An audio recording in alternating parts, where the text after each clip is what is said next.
இப்போ பிரதீப் ரங்கநாதன் அப்படின்னு சொல்லி பார்க்கும்போது சார், இன்றைய தேதியில் வந்துட்டு ஒரு 100 crores கொடுத்து இண்டஸ்ட்ரியை வந்துட்டு ஆல்மோஸ்ட் ஹோல்டு பண்ண ஒரு மனிதர்னு கூட நம்ம வச்சுக்கலாம். நிறைய வெற்றி படங்கள் இருந்தால் கூட கண்டிப்பாக இந்த 2 படங்கள் இயர் ஸ்டார்டிங்லேயும் எண்ட்லேயும் வந்து டிராகன் அண்ட் டியூட் அது கொடுத்த கான்ஃபிடன்ஸ் வந்துட்டு இண்டஸ்ட்ரிக்கு மிகப்பெரிய ஒரு கான்ஃபிடன்ஸ் இருக்குது. கண்டிப்பாக இந்த வரவையும் இந்த போக்கையும் எப்படி சார் பார்க்குறீங்க? கண்டிப்பாக இன்றைக்கி நீங்கள் டாப் 5 படம் எடுத்திங்கன்னா தமிழ் சினிமாவிலே டாப் 20 படம் எடுங்க.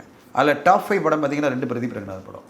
இது பெரிய சாதனை இல்லையா? நிச்சயமா நிச்சயமா. அதில் இன்னும் 2 படம் பார்த்தீங்கன்னா அஜித் சார் படம். ஒன்று குட் பேட் அக்லி, இன்னொன்று வந்து விடாமரிச்சு. 5 படங்கள் எடுத்திங்கன்னா டாப் 10 விட்டுருங்க. டாப் 5 எடுத்திங்கன்னா 2 அஜித் சார் படம், 2 பிரதீப் ரங்கநாதன் படம், 1 ரஜினி சார் படம் டாப்பில் இருக்குது கூலி.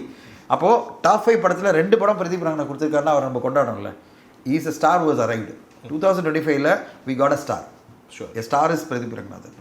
இனிமேல் நோ லுக்கிங் பேக்ன்ற மாதிரி தான். ஏன்னா 2 படமும் டாப் 5ல் வந்திருக்குன்னா அப்போ கண்டிப்பாக அவர் வந்து ஃப்ளூக் கிடையாது. இனிமேல் அவர் ஃப்ளூக்கெல்லாம் கிடையாது. அவர் இந்த year to stay is a star.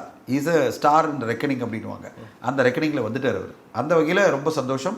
இந்த வருஷம் நம்மளுக்கு கொடுத்த ஒரு போனஸ்ன்னு சேர்த்துக்கலாம். இந்த வெற்றிகளோடு சேர்ந்து நம்மளுக்கு போனஸாக ஒரு முக்கியமான நடிகர் கிடச்சிருக்காரு. இனிமேல் அவரோட படங்கள்லாம் பெரிய வெற்றி அடையும். எல்லாமே கேரண்டீட் ஓப்பனிங், கேரண்டீட் வசூல்லாம் கண்டிப்பாக கிடைக்கும்னு